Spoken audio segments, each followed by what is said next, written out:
દર્શક મિત્રો, લોકોને જરૂરિયાતમંદ આયુષ્યમાન કાર્ડ આપણે આયુષ્યમાન મિત્ર પરથી માહિતી મેળવી શકે છે, તે પણ આપણે આયુષ્યમાન મિત્ર પરથી મેળવી શકાય છે। આ દર્શક મિત્રો, આયુષ્યમાન કાર્ડથી આપણને 5 લાખ રૂપિયાની સહાય મળશે, જેથી વૃદ્ધ વ્યક્તિઓ અને જરૂરિયાતમંદ વ્યક્તિઓને સારવાર મળી શકે છે। આ દર્શક મિત્રો, આયુષ્યમાન કાર્ડ આપણે વિશે વાત કરી લઈએ, તેની સંપૂર્ણ માહિતી આગલા વિડીયોમાં જોવા મળી રહી છે। મિત્રો, દવાખાનાના ખર્ચથી બચવા માટે સરકાર દ્વારા નવી પહેલ શરૂ કરવામાં આવી છે। આ દર્શક મિત્રો, દવાખાનાના ખર્ચથી બચવા માટે આયુષ્યમાન ભારત હેઠળ આયુષ્યમાન કાર્ડ આપવામાં આવશે। આ આયુષ્યમાન કાર્ડ હેઠળ 5 લાખ રૂપિયાની સહાય આપવામાં આવશે।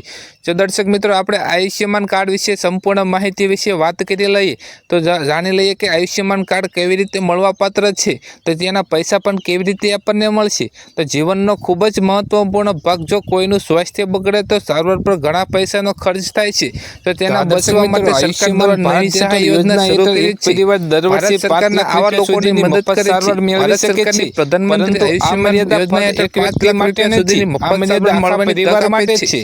આયુષ્યમાન કાર્ડ પરિવારમાં 4 લોકો હોય તો 5 લાખ રૂપિયાની મફત સારવાર 4 લોકોનો સમાવેશ થાય છે। માટે મર્યાદા યોજના ઘણા લોકોને મનમાં જણાવી દઈએ આવે છે કે આયુષ્યમાન કાર્ડ વ્યક્તિ કેટલી વાર સારવાર કરાવી શકે છે।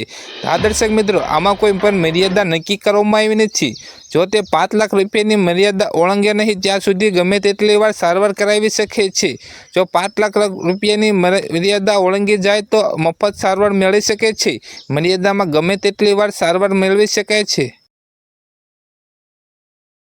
આ દર્શક મિત્રો, આયુષ્યમાન કાર્ડથી દેશના નાગરિકોને બહુ મોટો લાભ મળશે। આ દર્શક મિત્રો, વૃદ્ધ વ્યક્તિઓને પણ આ યોજનાનો મહત્વપૂર્ણ ભાગ છે। દર્શક મિત્રો, આપણે આ કાર્ડનો ઉપયોગ કરતા પહેલાં તેની નાની મોટી બાબતો વિશે વાત કરી લઈએ તો દર્શક મિત્રો, સારવાર પહેલાં તમારે કઈ બાબતોને ધ્યાન રાખવાની છે તેની આપણે વાત કરી લઈએ। આ દર્શક મિત્રો, સારવાર માટે જતાં પહેલાં કેટલીક બાબતોની ધ્યાન રાખવાની જરૂર છે, જે તમને પછીથી કોઈ સમસ્યાનો સામનો ન કરવો પડે। આ દર્શક મિત્રો, સૌપ્રથમ જુઓ કે હોસ્પિટલમાં આયુષ્યમાન યોજના સાથે સંકળાયેલી છે કે નહીં, કારણ કે આયુષ્યમાન કાર્ડ પર સારવાર ફક્ત યોજનામાં નોંધાયેલી હોસ્પિટલમાં જ કરી શકાય છે। આ ઉપરાંત ખાતરી કરો કે રોગ માટે સારવાર લેવાની જરૂર છે કે નહીં। જો આ દર્શક મિત્રો, તમારે તમારો રોગ પણ જોવાની જરૂર છે, તે આયુષ્યમાન પેકેજમાં સામેલ છે કે નહીં તે પણ જોવાની જરૂર છે। આ દર્શક મિત્રો, આયુષ્યમાન મિત્ર પરથી તમે તમારી રોગ બાબતની માહિતી મેળવી શકો છો। આ માટે યોજનાની સત્તાવાર વેબસાઇટ આયુષ્યમાન મિત્ર પર માહિતી મળી શકે છે। આ ઉપરાંત એ પણ ધ્યાન રાખો કે તમારું આયુષ્યમાન કાર્ડ શરૂ છે કે બહેન। આ દર્શક મિત્રો, તમારે પણ એ પણ ધ્યાન રાખવાનું છે કે જે તમે આયુષ્યમાન કાર્ડ વાપરો છો તે હોસ્પિટલ આયુષ્યમાન કાર્ડ આધારિત છે કે નહીં, સરકાર માન્ય છે કે નહીં, તે તમારે ખાતરીપૂર્વક ધ્યાન રાખવાનું છે। નકર તમારું આયુષ્યમાન કાર્ડ બીજી હોસ્પિટલમાં ઉપયોગ કરવામાં આવશે નહીં।